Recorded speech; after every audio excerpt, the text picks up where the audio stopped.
मैं किसी डॉक्टरनी के पास गई थी बच्चेदानी के लिए, तो उन्होंने मेरा बच्चेदानी का ऑपरेशन करा था। फिर उसके बाद से मेरा पेशाब लीकस हो गया था। अब वेजाइको-वेजाइनल फिस्टुला, जिसको आम ज़बान में हम यूँ कह लें कि ख़वातीन का एक मखसूस बीमारी, जिसमें पेशाब जो है वो बग़ैर किसी रुकावट के बहता रहता है, और ये उस रास्ते से नहीं बहता जिस रास्ते से कि नॉर्मली इसको इखराज होना चाहिए, बल्कि ये वेजाइना के थ्रू जो है इसका इखराज होता है, उस पर कोई कंट्रोल नहीं होता। ऑपरेशन वैसे तो 72 से SIOT के फाउंडर और डायरेक्टर प्रोफेसर अदिल बरसन रिजवी साहब ने शुरू किया। पहला ऑपरेशन 1972 में उन्होंने किया, वो वहाँ से शुरू हुआ और फिर ये SIOT में जारी रहा। जो मोस्ट कॉमन कॉजेज़ हैं उसमें यही आते हैं, जिसमें एक प्रोलॉन्ग लेबर, जो लास्ट टर्म होता है, थर्ड टर्म ट्राइमेस्टर, उसमें वो प्रोलॉन्ग लेबर जाती है, उनके पास इतनी एक्सेस नहीं होती है कि अगरचे that patient needs urgent caesarean section, let's say, so they don't have easy access to reach to that setup where there are the expertise, or there are not those, even those who are referring, they are not that aware or expert to read out the situation कि इनको अभी caesarean section की right away ज़रूरत ही है। पहले मैं उठ बैठ नहीं सकती थी, उठती थी पेशाब मेरा बहुत ही लीक होता था, निकल जाता था, मैं एक चारपाई पे पड़ी होती थी। ये जितने भी जेनिटो यूरिनरी फिस्टुलाज हैं, ये अभी भी हमारे सेटअप में डेवलपिंग वर्ल्ड में बहुत ज़्यादा कॉमन है,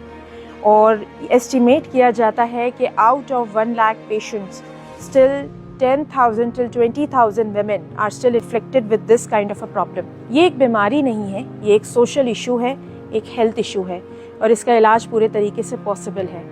तो ये एक सदियों से चली आई रिवायत है कि जो बच्चों की विलादत है वो घरों में होती है। अभी जो चाइल्ड बर्थ घर में होती है वो कोई एक डॉक्टर के हवाले से तो नहीं होती,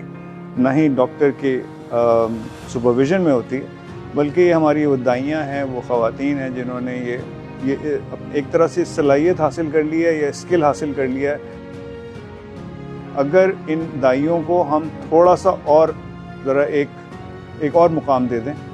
हम इनको मिडवाइफ्स बना दें, हम इनको जो है नर्सिंग साइट पे ले जाएं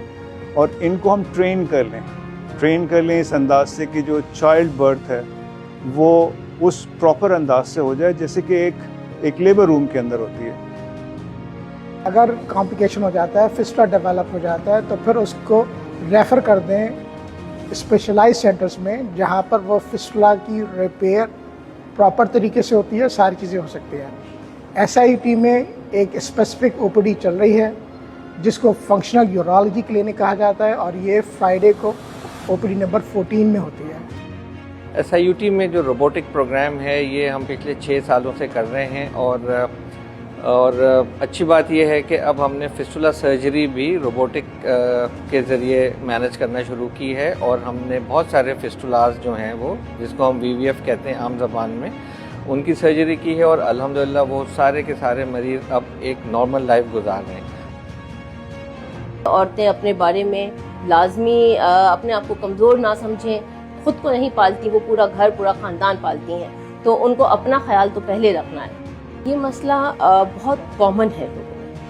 लेकिन बात यह है कि इतना उजागर नहीं हो पाता क्योंकि सोशल स्टिग्मा इतना है, वो डिप्रेशन में इतने चले जाते हैं कि वो इसको